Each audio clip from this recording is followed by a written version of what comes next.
One love, one heart. Let's get together and feel alright. Joined today on telephone by Tony. Tony Gad plays bass for Aswad. Hello, everybody. It's Kevin J here from Stingnam in Birmingham. Thank you, Kevin. How you doing, man? Good. Listen, I'm ringing you up to talk to you about, you're at the One Love concert down at Wembley on the 31st of July. That's correct? Yeah, 31st of July. So, how's the band doing? Well, the band's doing fine. I mean, yeah, we haven't done a lot of work in England, so, you know, there's lots of people come up to us and ask us, are you still going? But, yeah, as a band, we're still going, we're still working, we're still playing live.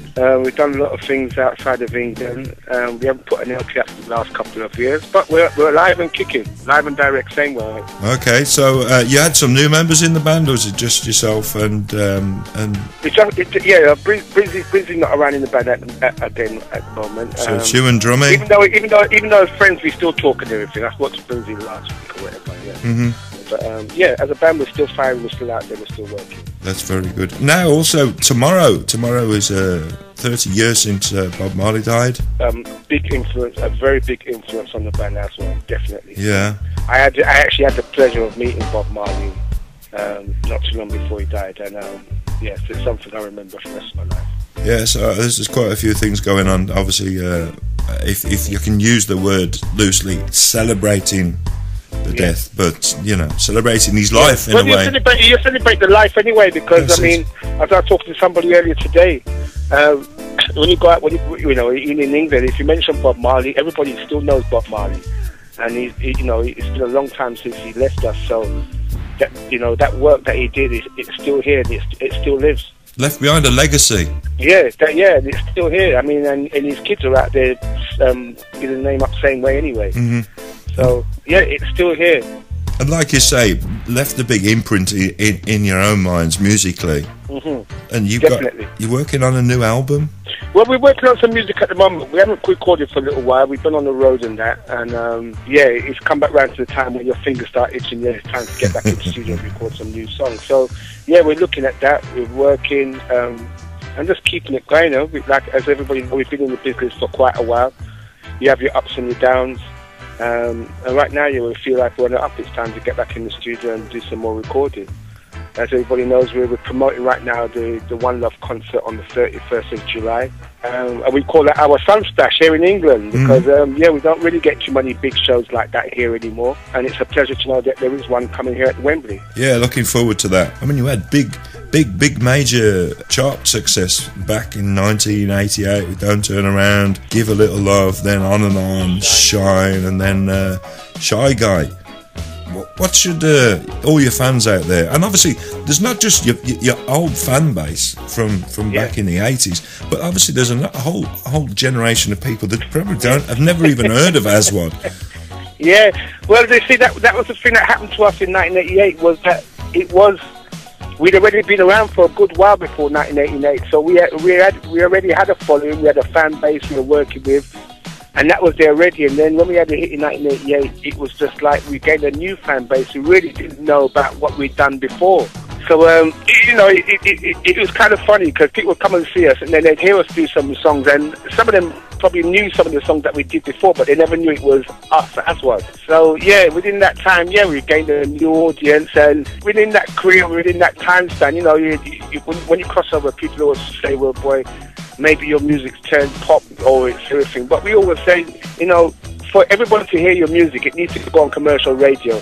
And when it gets onto commercial, it doesn't mean that it turns into pop music. It's still the same reggae. It's just that reggae music at that time or at that point has become popular. Now, Tony, what's influencing yourself in the reggae market at the moment? And then also musically, maybe outside of the reggae market, what's influencing? Well, you know, like I always say, I mean, we've been around for a long time. So when we started out, we did, you know, computers were just about coming into play. So we'd already done a big part of our career was just playing live.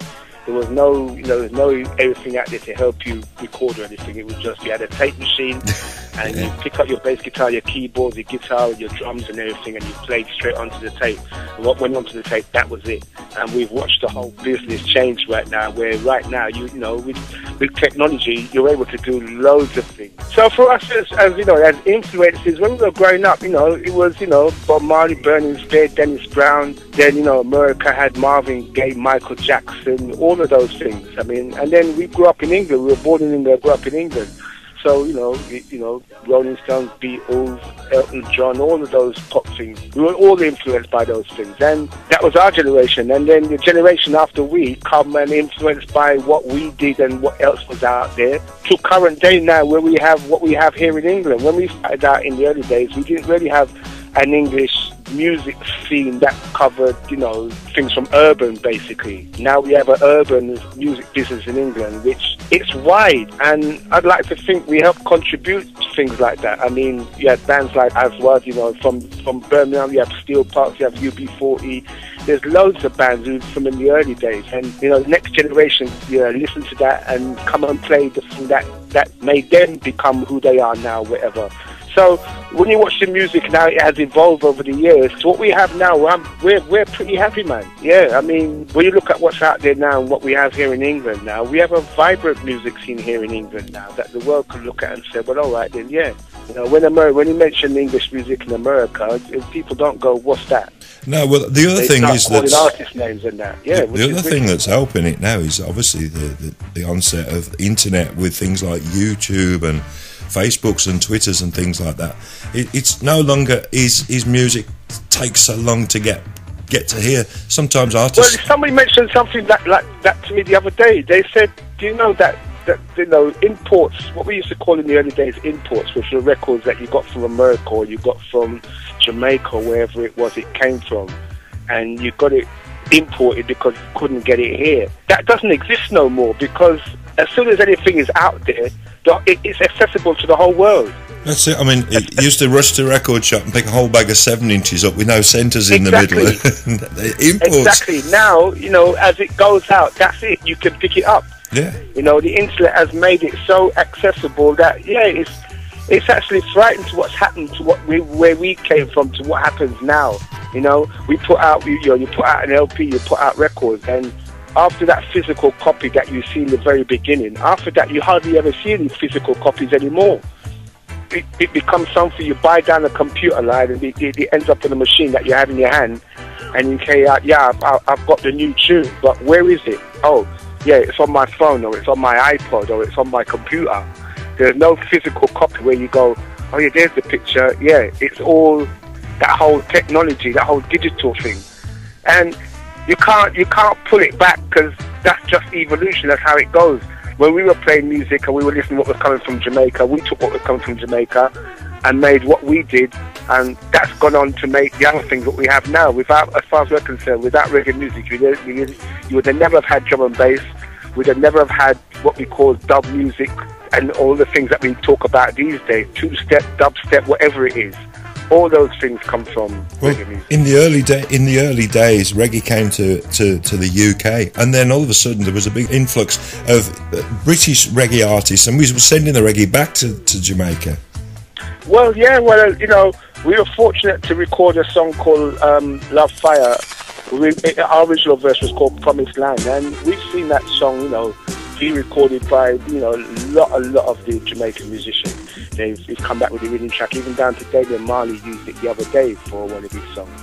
So from that point, yeah, we're glad to see that the music has exchanged itself across the borders, because in the early days, like we said, we appreciated what came from Jamaica, and it's nice to know that Jamaica appreciates what comes from here. It is. So, what you got a message for your fan base? Well, the message is that Aswad is alive, kicking, out there working, and with the internet now, you know, go on to type into YouTube, go into whatever the sites that are out there, and you'll find things about Aswad. We're out there, we're alive and kicking. Looking forward to doing this show, the One Love Show, on the 31st of July, and hope it's a big success, and just keep running it. Well, best of luck with the One Love concert. I hope It is a sun splash down there, weather-wise, for you as well on the day. Yes, for real. And I wish you, both yourself and Drummy, the best for the future. Thank you very much, my man. You're welcome. Big up to all the people in Birmingham, enough respect. Okay, this is Tony Gad from Aswad, and right now you're listening to Sting Them, alright? Big up on yourself. One love, one heart, let's get together and feel